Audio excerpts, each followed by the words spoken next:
Mahigit isang taon na ang nakakalipas buhat ng magpaalam sa telebisyon ang tahanang pinakamasaya, pero hanggang ngayon sa kasalukuyan ay nananatiling malungkot ang mga host ng defunct noontime program.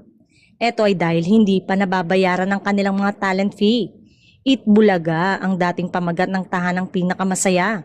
Pinalitan ang titulo ng programa ng tape dahil pinabura ng Intellectual Property Office of the Philippines ang Itbulaga. Original host na sina Tito Soto, Vic Soto at Joey De Leon sa kanilang inihaing copyright case. Noong Webes, inilabas ng GMA Management ang balita tungkol sa pagsasampa nila ng criminal complaint sa estafa with abuse of confidence laban sa pamunuan ng tape. Nang makarating sa mga dating host ng tahanang pinakamasaya ang issue tungkol sa reklamo ng GMA laban sa tape, umasa silang pagtutuunan na rin ng pansin ang kanilang problema.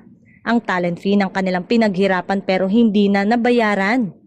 Malaki ang singilin ng mga host ng tahanang pinakamasaya dahil halos 2 buwan ang pagkakautang sa kanila ng tape. Kabilang sa mga host ng defunct noontime show sina Paulo Contis, Glyza De Castro, Buboy Villar, Charis Solomon, Betong Sumaya, Kokoy De Santos, Mavi Legaspi, Cassie Legaspi, Michael Sager, Ara San Agustin, Yasser Marta, Alexa Miro, Kimpoy Feliciano at Mayor Isko Moreno.